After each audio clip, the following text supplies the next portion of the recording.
તો જુઓ, સવારનો નાસ્તો ઢોકળા બની રહ્યા છે. હું બનાવી રહી છું સિંગદાણાની ચટણી ઢોકળા જોડે ખાવા. કોરી ચટણી બનાવું છું.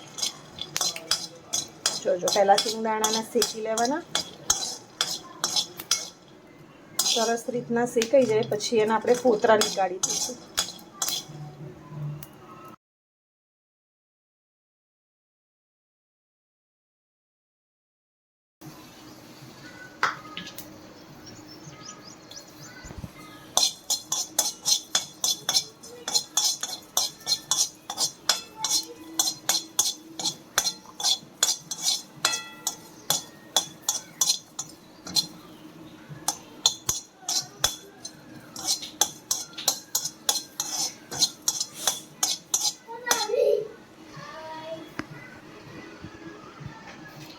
લસણ, જીરો અને આ સિંગદાણાને ફોતરા નીકાળીને આપણે ફરી શેકી દઈશું.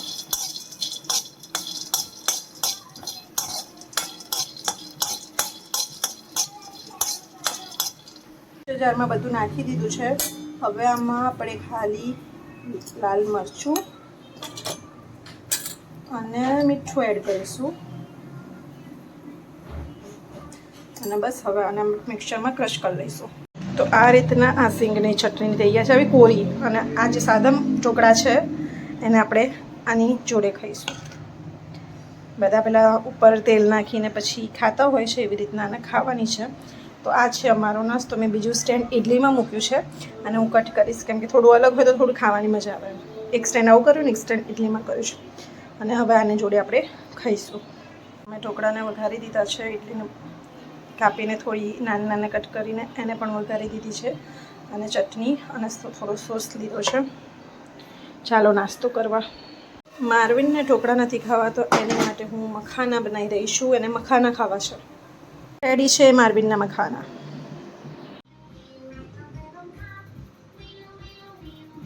ઇંગ્લિશ છોકરું છે મારું. ઢોકળા કાંટા ચમચથી ખાવાના, એપલ તો બી કાંટા ચમચથી ખાવાનું. હા ને મારવીન? હાથ બહુ ગંદા થઈ જાય એના. સારું છે એમને કીધું મખાના કાંટા ચમચથી ખાઓ.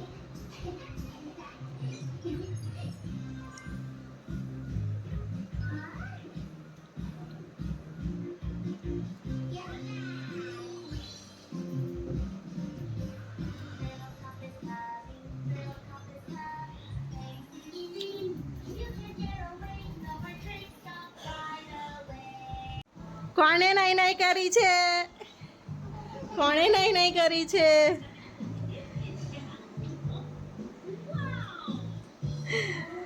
મને ઓઢીને બેસાડ દે મમ્મી, મને ઓઢાડીને બેસાડ દે એમ કે છે. હવે થોડી વાર રહીને કપડાં પહેરશે. હજુ હમણાં કપડાં પહેરાયા છે ને જો લેગી પલાળી અને શરદી થઈ ગઈ છે ખબર નહીં પડતી. ચાલ હવે અંદર.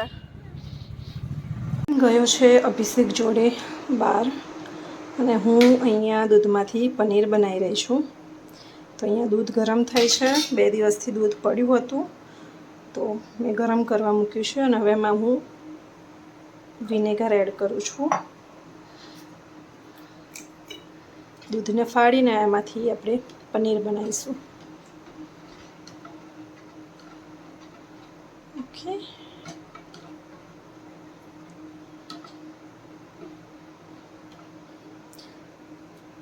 ત્રણ થેલી દૂધ હતું એટલે 1.5 લીટર દૂધ છે. એમાંથી આપણે જોઈએ કેટલું પનીર બને છે.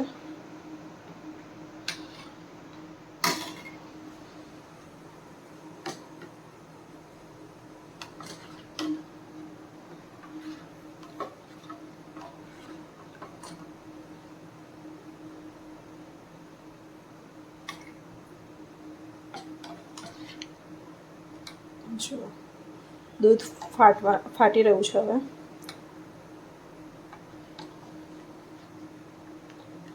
બસ આપણે એને મિક્સ કરતા રહીશું. દૂધને હલાવવાનું છે બરાબર એકદમ ફાટી જાય, પાણી અલગ થઈ જાય અને બધું દૂધનું આવી રીતના એક સાઈડ આવી જાય ત્યાં સુધી આપણે એને હલાવીશું જેથી આપણું પનીર એકદમ મસ્ત થઈ જાય.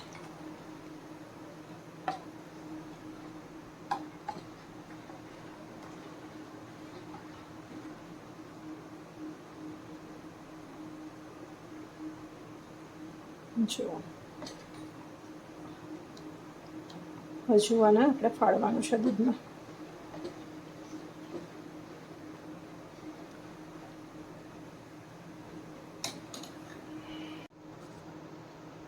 જુઓ ઓલમોસ્ટ ફાટી ગયું છે દૂધ, પણ હજુ પણ થોડું એમાં આ જે વ્હાઇટનેસ દેખાય છે એ એકદમ પાણીમાં કન્વર્ટ થઈ જાય ત્યાં સુધી આપણે આને ગેસ પર રાખીશું અને હલાવીશું નહીં તો છે ને એમાંથી પેલું બૂમ ભડાકા થાય અને છાંટા ઉડે આપણા ઉપર તો આપણે દજાઈ શકીએ, એટલે આને આપણે હલાવતું રહેવું.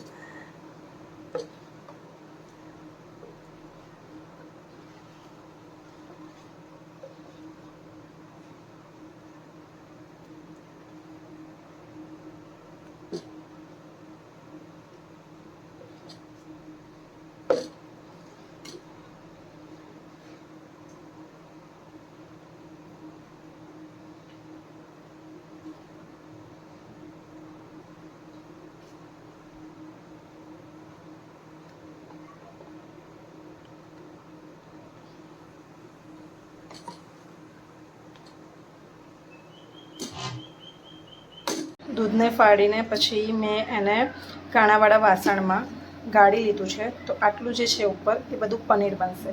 હું હવે આને એક રૂમાલમાં, પતલા રૂમાલ કે પતલા કાપડમાં આને હું અંદર લઈને એમાંથી જે હાથથી પાણી નીકળતું હોય બધું નીકાળી દઈશ ને એની ઉપર એક વજન મૂકી દઈશ, જેથી આપણું પનીર રેડી થઈ જશે. તો આમાંથી થોડું પાણી નીકળી જાય, થોડું ઠંડુ થઈ જાય ને, કેમ કે હાથમાં બહુ જ ગરમ લાગે છે, તો એ થોડું જેટલું હાથને સહન થાય એટલું થાય પછી હું એને કપડામાં સ્ક્વીઝ કરું. બીજો આજે સવારનો વરસાદ છે સરસ, ઠંડક ઠંડક થઈ ગઈ છે એટલે અમે ઉપર જઈ રહ્યા છીએ મૂવી જોવા. જો અહીંયા સોફા મેં આવી રીતના ગોઠવ્યા છે અને અહીંયા અમે જે નીચે ડબલ બેડનું નવું મંગાવ્યું હતું મેટ્રેસ, તો પેલી જે જૂની મેટ્રેસ હતી એને ઉપર લાવી દીધી છે. એટલે બધી ઊંઘવું હોય ને તો મજા આવે, છોકરાઓ રમ્યા કરે અને આપણે અહીંયાથી મૂવી જોઈએ. તો આની અંદરથી મેં હાથથી મેં કપડામાં નથી લીધું, મેં એને હાથથી જ પાણી નીકાળીને અને આવી રીતના વાડકીમાં મસ્ત સેટ કરી દીધું છે. અને હવે આને હું ફ્રીજમાં મૂકી દઈશ ઢાંકીને, જેથી આ સેટ થઈ જાય. તમે જુઓ છો એકદમ સરસ મજાનું સોફ્ટ પનીર થઈ ગયું છે. બસ આ સેટ થઈ જાય પછી હું તમને એક વખત દેખાડીશ. માર્વિન બહુ હેરાન કરી રહ્યો છે આજે, ભાઈને શરદી થઈ ગઈ છે અને એને થોડું પેટમાં દુખતું હતું હમણાં, પછી એને ઝાડા કર્યા. તો હવે અત્યારે એમ છે કે મમ્મી તું મારી બાજુમાં બેસી રહે, તો એને જરા પેમ્પર કરું. ખાવામાં મેં ખાલી સાદા રાઈસ બનાવ્યા છે. અભિષેક બહારથી કંઈક લેવા ગયા છે, તો એ કંઈક લઈને આવશે જમવામાં. શું કરે છે માર્વિન? ચેક કરે છે. ઓ બાપરે, શું ચેક કરે છે? પણ શું લગાવે છે? ઓકે, ચેક કરે છે ભાઈ માર્વિન. જુઓ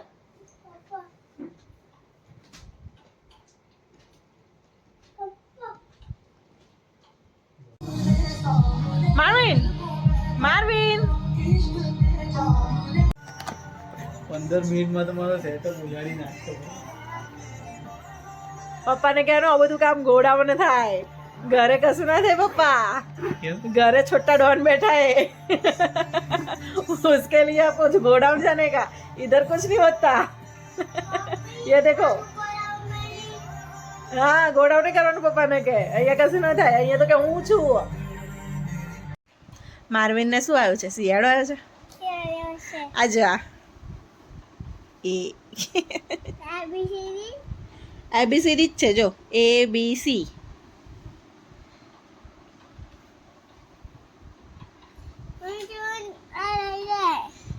ના લેવાય જાફર. તારે જવું છે જંતર મંતરમાં? મોકલી આપું તને રેડી કરીને.